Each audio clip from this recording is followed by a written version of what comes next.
We had done a lot of work with Unilever and their brand Axe. And if you remember, Axe is targeting college age men, and you spray on whatever product they have, the women are supposed to flock to you. And someone at the White House, their Office of Engagement, knew that we had done these campaigns. Their idea, which was really smart, is they thought if these guys can talk to college students about attracting women, maybe they can use those same skills and convince men that they should be part of the solution to end sexual assault.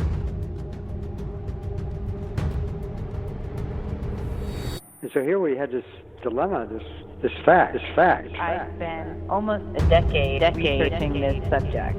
Every aspect of your metabolic health improves. From the Hint offices in San Francisco, I'm Kara Goldin, founder and CEO of Hint. Welcome to Unstoppable, a podcast which shares successful founder and entrepreneur stories, like Jessica Heron, founder of Stella & Dot, tech maven Randy Zuckerberg, and Lisa Sugar, the creator of the multi-million-dollar media company Pop Sugar.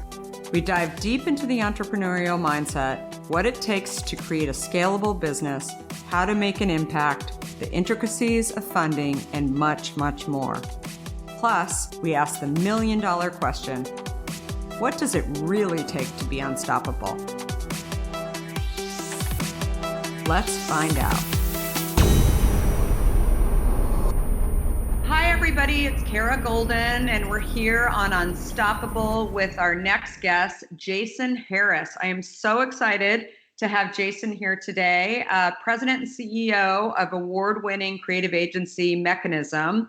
Really excited. You may or may not know the name, but you'll definitely recognize some of the iconic brands that he's worked with, including Peloton, Disney, Adidas, Levi's, Ben & Jerry's, the White House, Nordstrom's, Amazon, and North Face, just to name a few. In addition to running this company, Jason, you also serve on the board of the United Nations Social Impact Leadership Council and Advertising Week. Wow, super cool. And advising some of the members of the Elite Marketing 50 too. Yeah, and what else? What else can we talk about here that you haven't done? I mean, this is amazing. Your background is super cool, but I want to jump right into, hearing a little bit more about Mekanism. Sure, yeah. So we're an independent creative agency. We've been around about 13 years. Actually started in San Francisco. I moved to New York 7 years ago. We have offices in San Francisco, New York, Seattle, Chicago. And sort of our whole thing is the soul and science of storytelling. And how we define that is the soul is really the core, what the purpose that the brand serves, why it exists in the first place, what it's trying to do that's larger than just profits and selling. Obviously, we're a capitalist society, so profits are important, sales are important, but brands exist and live in the world for reasons beyond purely transactional financial ones. So we always try to uncover that, and we believe in storytelling at its core, because nobody is waiting for your, pop-up ad to block what they really want to watch. But if you can tell a compelling story, and brands are full and rich of deep storytelling, then you've talked to the audience in a compelling way. And that's really what we built the brand on. And one other thing, that sort of a side hustle that I started 4 years ago. I know you did some work with the Obama White House. We launched a campaign to end sexual assault on college campuses called It's on Us. We launched it with Joe Biden and Obama. And that's really been a pivotal project. And they have chapters in 500 colleges and universities. And that's really trying to stem the tide of sexual assault, which is very prevalent in colleges and universities. And it's really targeting men. And it's targeting men to not be bystanders, but to step in and create change. And it really, the namesake It's on Us is that it's a problem for all of us to solve. And so doing social good is how we sort of use our advertising powers for good. And we love to do those types of campaigns as well. That's awesome. How did you get involved in that? It's really a funny story. We had done a lot of work with Unilever and their brand Axe. And if you remember, Axe is targeting men, college age men. And it's, you spray on whatever product they have, deodorant, they have body wash. So you put those sort of scents on, and the women are supposed to flock to you. And so we really created campaigns years ago for Axe that were all about sort of attracting the opposite sex through this product, which was very young male dominated. And someone at the White House, their Office of Engagement, knew that we had done these campaigns. And their idea, which was really smart, is they thought, if these guys can talk to college students about attracting women with, Unilever products, maybe they can use those same skills and convince men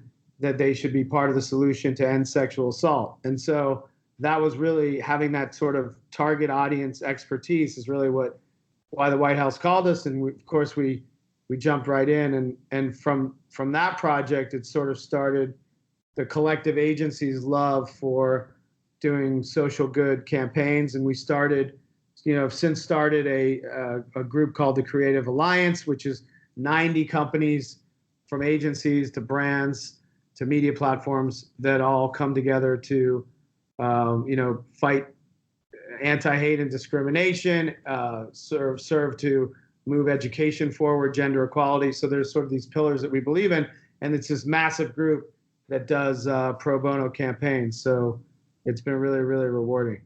I love it. That's great. Really, really awesome. I always tell entrepreneurs who are starting companies that I really believe that consumers buy from not only products that they love, but also, if you have a backstory, you should really get it out there and tell people your why. How do you find stories within large companies, right? Is it tough? Is it how do you, I guess most of them, these large companies, in many cases, especially in CPG, maybe their founders are no longer around, or maybe the story isn't that great. How do you do that? How do you try and find, the right story to actually tell? Yeah, that's always challenging. And I think there's sort of three ways that stories come to life. One is, which you mentioned, which, would be your story, which is really founder led. Why did the original founders, even if they're no longer there, start the company? What problem were they trying to solve? What were they trying to do in the marketplace? That's sort of one story. Another story that you can lean into is, if you take a brand like Shinola, which makes, wallets and watches and jewelry, they don't really have a story from a founder perspective per se, but they are all about Detroit. They're about the community in which they make their products, and they're about the Detroit Renaissance and bringing that community back. And so that's a story that they tell. They put Detroit on everything. They, made in Detroit. They wear that badge really proudly. They hire in Detroit. They make the products there. So they're sort of like the founder, reason why you developed it. It can be a community story, or it could be a story that you evolve into. Say, Levi's now is doing a huge push to bring down the amount of water that they use in their products. And that's their sort of core thing that they believe in. Obviously, they have the pioneering story and the gold miner story as a backdrop as well. But their next story is all about how they make the product. So it can be, founder-led, reason for existing, maybe the community that you serve or where you're based. And then it can also be a new story of why you're trying to change the world. Apple's trying to make their products from recycled materials. A company like Patagonia wants to do no harm to the environment. So it can really evolve.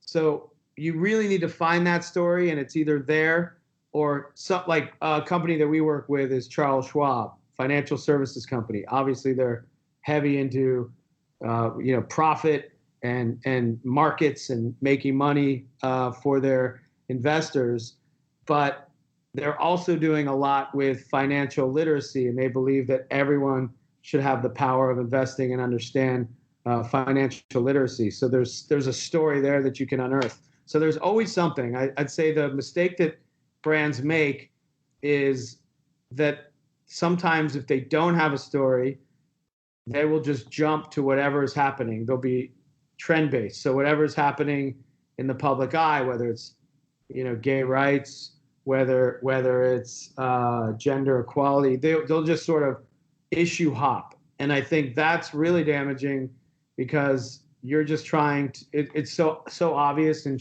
inauthentic because you're trying to just ride the wave of cultural sentiment, and you're not doing something that's inherent and core to the brand. So you can't really change your story a lot over time, and you can't really issue hop because that's inauthentic. I totally agree. It's funny. I have a few teenagers in my house, and whenever I want a sanity check about something that we're working on, it's they'll be the first to tell us no, that you can't do that. And they so get it in terms of what is and what isn't, even if I, am sort of trying to check it. So I always tell entrepreneurs, find those teenagers out there because they're not afraid to tell you that something is just so off, right? Off the mark. And there's no better bullshit detector out there than a teenager. Yeah, no, 100%. Yeah. So it's funny. My dad ages ago launched a brand within a large company called Healthy Choice, and he was actually at Armour Food Company at the time, and then they were acquired by ConAgra, and so he sort of grew up inside of ConAgra. But it's funny. He used to tell me when I was really little that. He'd talk about the shrimp fishermen off of the coast of Georgia, off of St. Simon's Island, and how they went out at 3:00 in the morning, and they would pretty much never have breakfast with their kids because they wanted to actually supply consumers with great fish, and that was the best time to get the shrimp.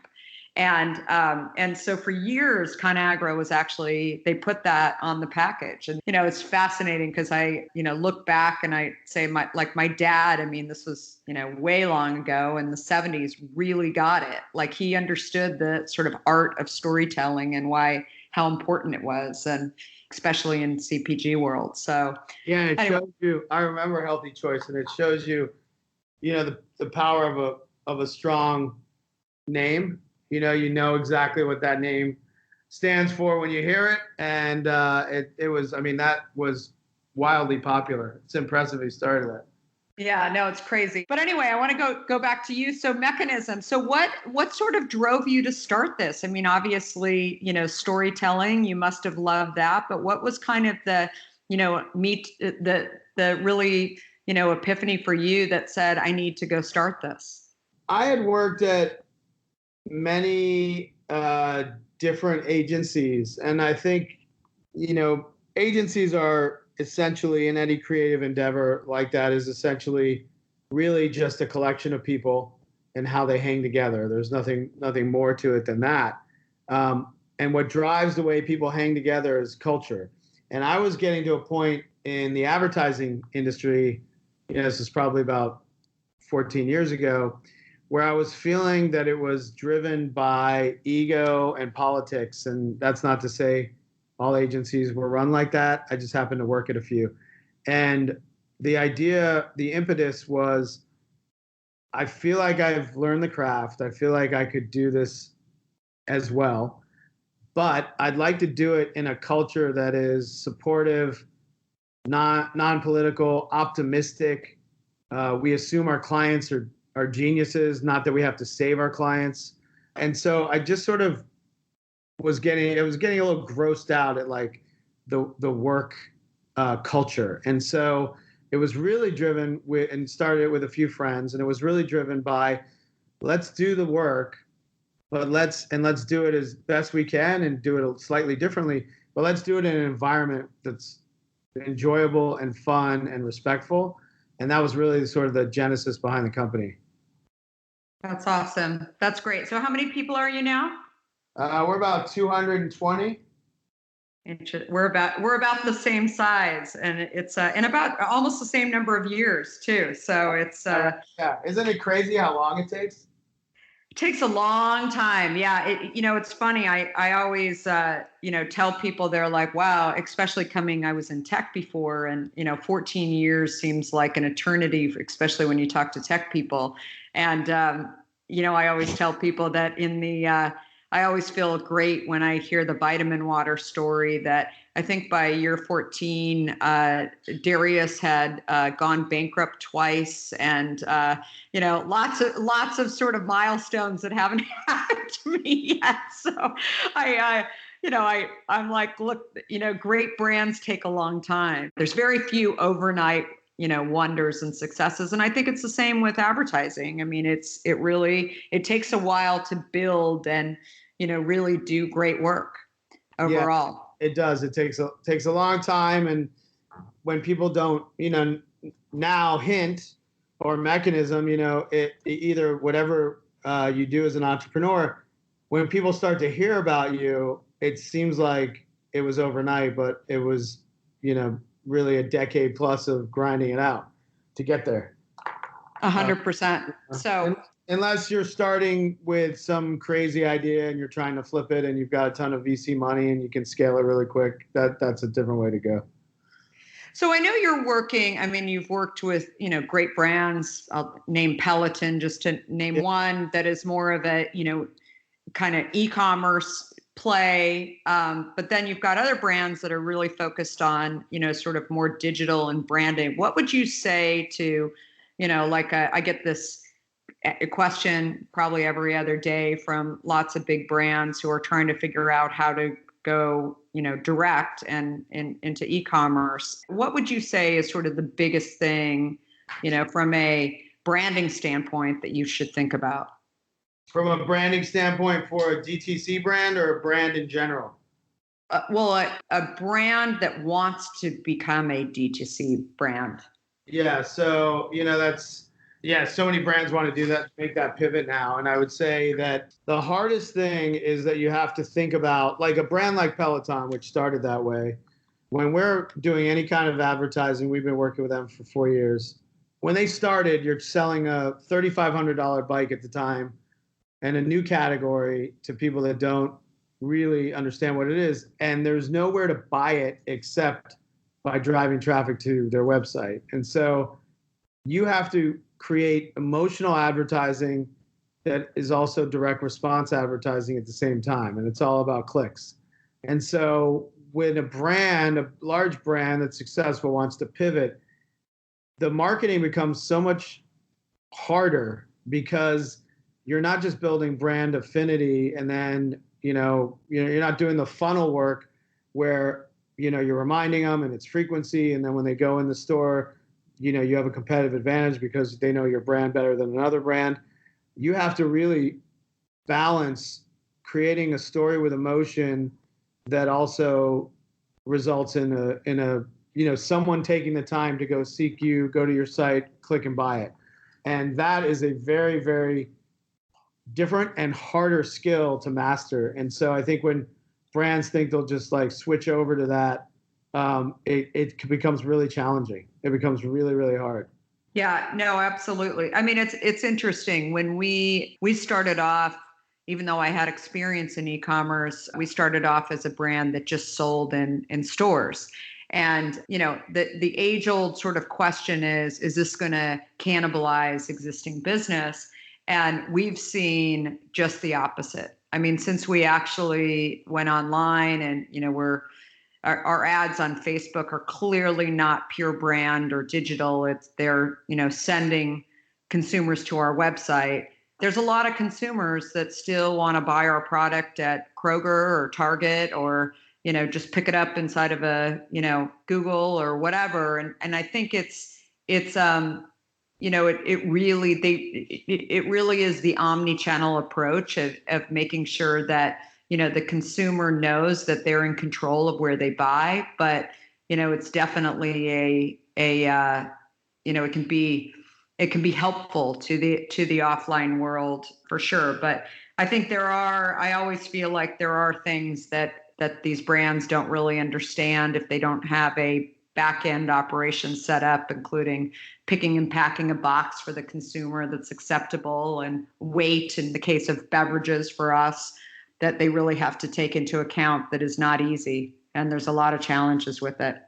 Yeah, it's sounds a lot easier than it is, right? Yeah, no, absolutely. The shipping, and do consumers want to pay for shipping, and are they used to not paying for shipping? And then depending on where you're sold, how much margins, the seller is going to take. Are you doing it all on your website? Like, obviously, is it more beneficial? I don't know if you can, go into that detail, but where the consumer buys it, like if they buy it on Amazon versus on your site, does that have a market impact on the bottom line? No, I mean, the only impact it has is that, we can communicate with the customer that buys on our website. So when we, launch, not every store carries all of our flavors, for example. So when we launch, special flavors, or that we have some flavors that will never make it to the store that we call smash ups, where we'll just put, cherry and raspberry together. And those end up selling out in like 24 hours. And in some cases, we'll test them, on our website, and then we'll decide, wow, that was really fast, and let's launch it at Target or another store. So, but it's interesting that you say this. I mean, I always say to people, like, my consumer actually writes to me and has such a relationship with Hint that not every consumer, but many consumers have written me saying, like, do you care where I buy your product? Is it better for you if I'm buying it, at Target or on your site or on Amazon? And, I'm like, wow, like, that's so interesting that they care enough to actually ask me, is it going to help me? Right? Like, what brands? I mean, that's a sticky consumer, right? That's a consumer that, like, actually cares about you. Like, I bet many of the large soda companies never get those emails, right? Like, it's a crazy kind of concept. There's no way they would get those emails. Right. And it's crazy. And my response, of course, is no. Like, you buy it wherever you want. Like, we want all of our channels to be successful. And, and so, the downside for us is that we can't control pricing. So, on Amazon, for example, some days it's going to be one price and some days it's going to be another price. And, same with Target and some others. I mean, if they're, they change, their algorithm changes, and, that's what happens. And so, as a brand, that's the challenge of working through different channels beyond your own. Like, they can sell your product for whatever they want. Yeah. And you can't do anything about it. So, but, that's our problem. It's not the consumer's problem. Yeah. And I always tell consumers, go find, the best price. And our promise to consumers is that every single thing that we do at Hint is on our site at drinkhint.com. But beyond that, no, I mean, it doesn't, help other than, their ability, we can market to them and et cetera. So, but that's it. But okay. So yes, the one thing, and go back 13 years, maybe 9 years, whatever. What is the one thing that you would have done differently in building your company? That is such a great question. The one thing that I would do differently. Okay. I mean, it's been said before, so it's not some breakthrough idea that you haven't heard. But I think when you're starting a business, you tend to be, penny wise and pound foolish with talent. And I think you hire people that are almost good enough or have almost the right experience because it's, 20 grand cheaper here, 30 grand cheaper here, 40 grand cheaper here, and that adds up over time. But when you get the right people, it, turbocharges your business. And I think you'd rather have less resources, but have all the resources be highly, highly talented than have more resources that you're spending a lot of energy trying to get right or aren't working out. And so I think when we were, not quite as big and didn't have 25 brands we worked on and we were going project to project, I was a little more in the mindset of making every dollar count because we're self-funded. We had no investment money whatsoever. So it's all from the founders.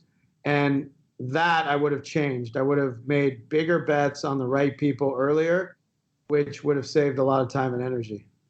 I think that's 100% what we've seen as well. I also believe, though, that when you're finding talent, it doesn't necessarily mean where they've worked or how many years experience they've had. I think that those, at least for our business, like that's kind of, it's a combination of people that get it and people who are smart, but also people who have that passion to just dig in and figure it out.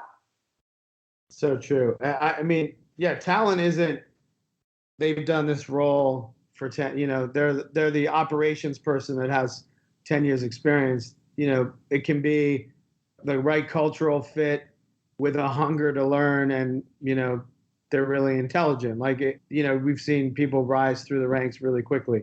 So it's not always experience led, but when that spidey sense goes off and someone's a little less expensive and you just kind of say, well, it'll be okay, your spidey sense is always right, and it's never worth it.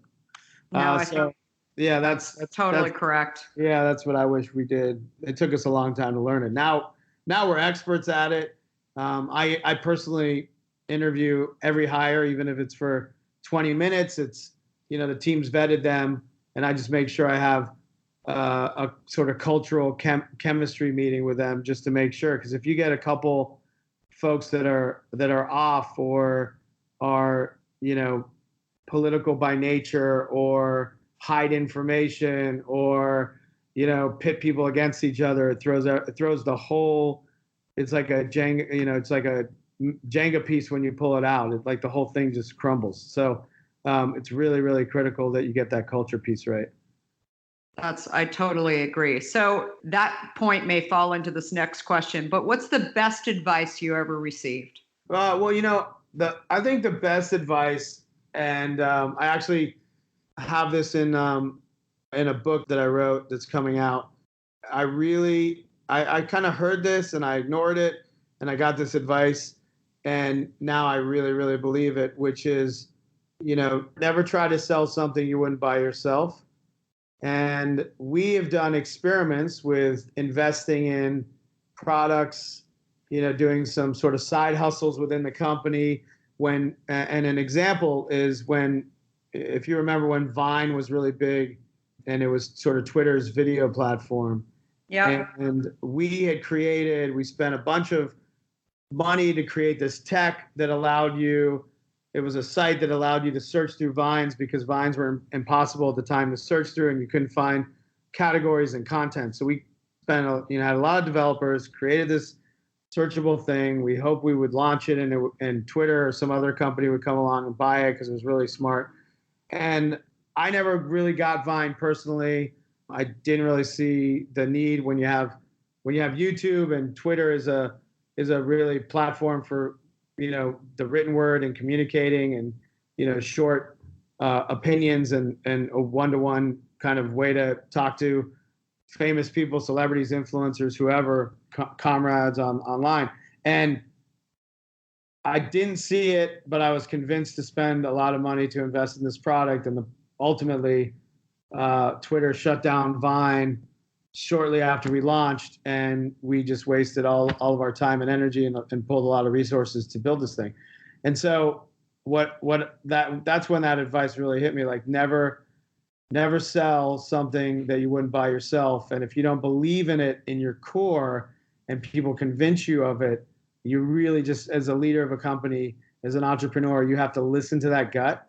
And just like, I always think about that mantra. I always think about it when I'm pitching ideas to clients or selling something to a client, is you have to believe in it or you shouldn't be trying to sell it in any way. I 1000% agree. So I hear from entrepreneurs all the time that, they're chasing products that they've seen out there, and they want to develop a product just because they believe that company's made it big and they can go do it. And the first question I always ask is like, would you drink it? Like, does it taste good? At least in the case of beverages. And it's amazing how many actually say, well, no, it's not really for me. And I think, God, how, I don't know. I also think entrepreneurism is something that, you can make a lot more money. I'm sure you would agree doing, other stuff besides being an entrepreneur. It takes a long time to really make it be something, and easier ways to make money. Yeah, there's faster ways to make money. It's a long haul. And it's a long haul, and you don't even know the payoff at the end. And sometimes it's nothing. But No, yeah. 100%. So you mentioned the book. So can you talk about it?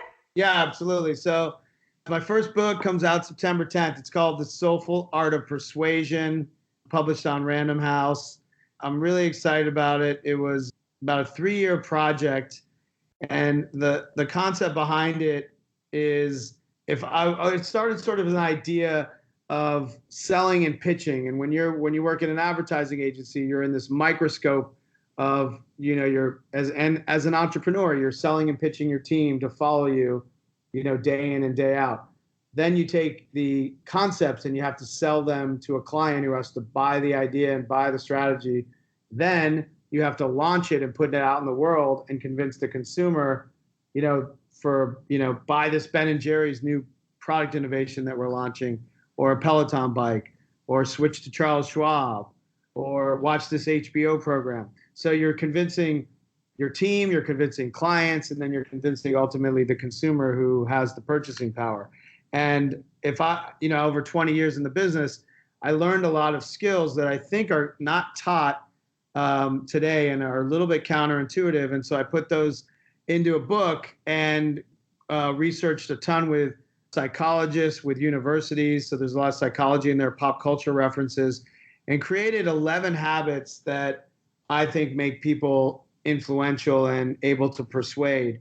And a lot of these are character-based habits, some of which we started talking about, that are really for business success, but also I think for personal growth. And, I'll give you one example is there's a chapter called Never Be Closing. And the adage in sales is ABC, from Glenn Ross, always be closing, always look for closing that deal, sign on the dotted line. And that's really an old school way of thinking. And today it's really about relationship building, playing the long game, looking at things that will pay off down the road. And it's getting out of that transactional mindset that really, both in your relationships and in business, that I think pays dividends. And it's where the world is. And we live in a world now, we're in such an age of distrust with just polarizing viewpoints and bipartisan bickering and fake news. And I think more than ever, I'm really proud of this idea that soulful people and people that really understand themselves, they're original, they look at things, they play the long game. Those are the people that are the most successful over time. I love it. So The Soulful Art of Persuasion, as you were talking, I just went on Amazon and bought it. Oh, thank you so much. I appreciate that. Yeah, no, and I could learn a few things from you. So I just got a book deal myself. So it'll be sometime next year. So I'm very excited. It's a whole world that I knew nothing about, and am a quick study or learner on this whole topic. So I'm excited for you. That's great. Are you allowed to talk about your project? Yeah, I mean it's Harper Leadership. Is it's in many ways sort of could be a good tie-in with your book. I mean, it's talking about just characteristics that I've seen over the years, but also really believing in yourself and your journey and putting stakes in the ground, and just a lot of just overall in what I've seen with the building of Hint, but also just the building of myself and whenever people together. Yeah, they're very much linked together, and it's lessons as part of the reason I do Unstoppable is I feel like I'm so lucky and so fortunate to be able to talk to so many people that other people can't, and they just don't have the same opportunities that I have, and so I try and get the interviews with these people out there. And, it's something that, just as a overall sort of give back, that's kind of what I want to do too. And I'm thinking of the book in the same way, that I feel like there's so many lessons, that friends of mine will call me and they'll be like, you have 4 kids. Like, how do you do this? Like, how do you run a business? And like, that's growing so fast. How do you hire people? Like all of these things. And I thought, you know what, I need to just start writing. And I did 2 years ago, and then finally presented it. And, that'll be part of my book too, that I say, like, people are like, of course you got a book deal. And I said, listen, there were plenty of people that said no. And, I finally just ended up getting the right one that really was going to be producing and, publishing the book that I really wanted to write. That's awesome. Is it going to be Unstoppable?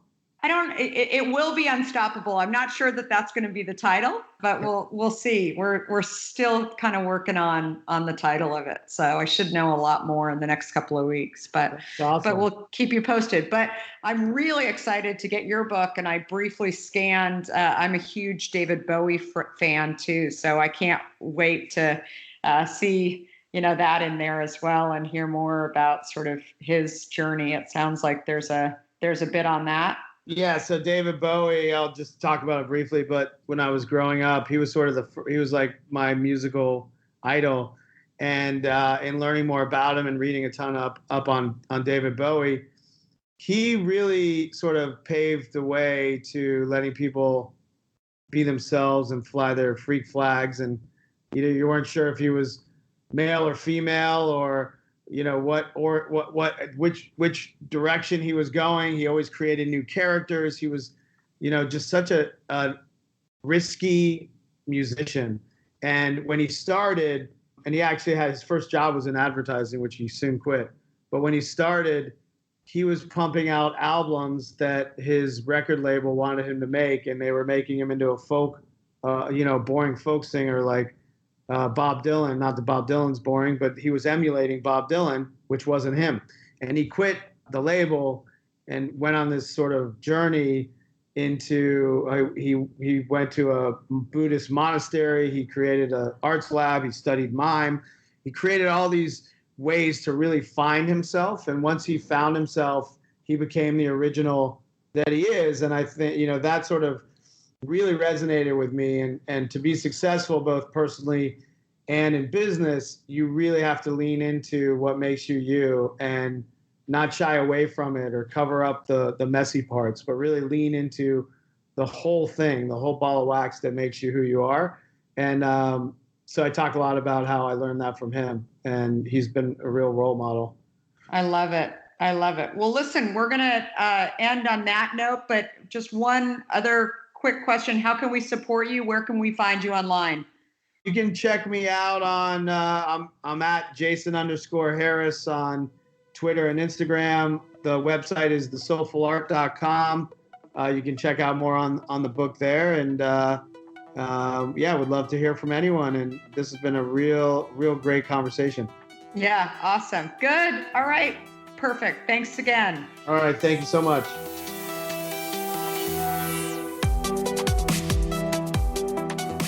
If you like what you heard, please help spread the word and leave us a review. You can also follow along with me on Facebook, Instagram, Twitter, and LinkedIn at Kara Goldin. Do you have a question for me or want to nominate an innovator to spotlight? Please talk to me at Kara Goldin on Twitter. Thanks so much for listening. Until next time, be unstoppable.